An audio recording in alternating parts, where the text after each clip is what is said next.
Hey guys, Addict Cyclist here with a important discussion, important topic here. This is a pretty serious, call it a vlog. We had a very unfortunate incident yesterday in one of our group rides, and it just kind of reiterated the importance of not only just obviously is safety and knowing the ride and riders around you, but the importance of a really good quality helmet. I won't go into details, but I just know that from my own experience, about 2.5 years ago, I was doing a charity ride for my work, and we were riding a ride from Boston to Cape Cod, and at mile 82, unfortunately, a rider in front of me crossed my line and kind of chopped my front wheel, and I blame myself for not giving enough room.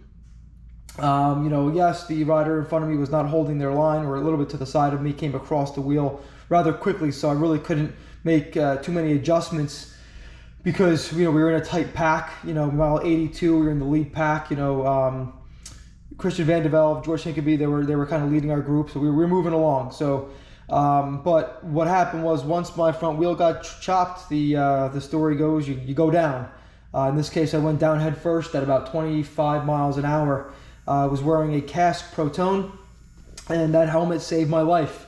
But I suffered a pretty significant concussion, cracked the helmet through and through in two spots, went down on my left front side, and then I got ran over by about 10 to 12 other cyclists, and that probably actually hurt just as much.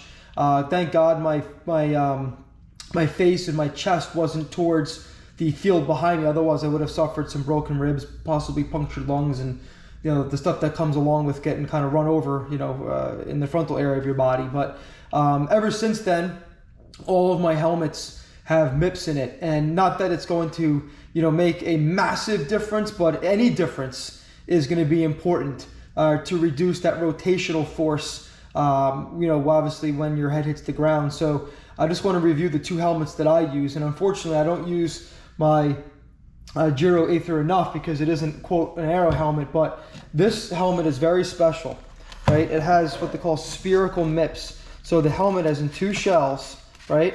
And they work and slide independently of each other. So this thing moves in all angles about 10 to 15 millimeters. So it can really do a significant job of reducing that rotational force, right? So your head's obviously in the inner shell, right? And then the outer shell is independent and can move. So very, very interesting design. I think it's probably the best helmet on the market in terms of safety.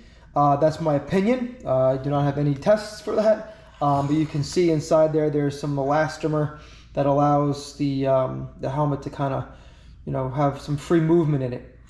Another MIPS design is what a lot of other manufacturers do, is they put it in the liner, right? So this liner, this is an interesting liner. This is a proprietary liner for Specialized, where basically the liner itself, and it's not a full shell liner, right? So sometimes you'll see a MIPS helmet and it'll have a yellow liner in it, right? That's a little separate from the actual helmet itself. But this liner, it actually moves about 10 millimeters within the Velcro in these little MIPS, I don't know what you want to call them. I don't even know what word to use. Inserts. I don't know if you can see that there. But again, extremely important to consider a really good quality helmet. The helmet is one piece of equipment that I would not recommend skipping out on.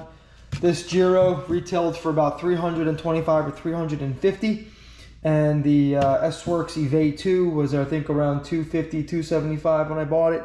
Both good quality helmets. I definitely give the edge to the Aether in terms of safety and quality. Obviously, the S-Works is probably the most aerodynamic helmet on the market. That's still like a non-TT helmet. But again, just wanted to touch on this. So, we had an unfortunate event with some friends yesterday, and it was really sad to see. And we're just grateful that everyone everyone is okay.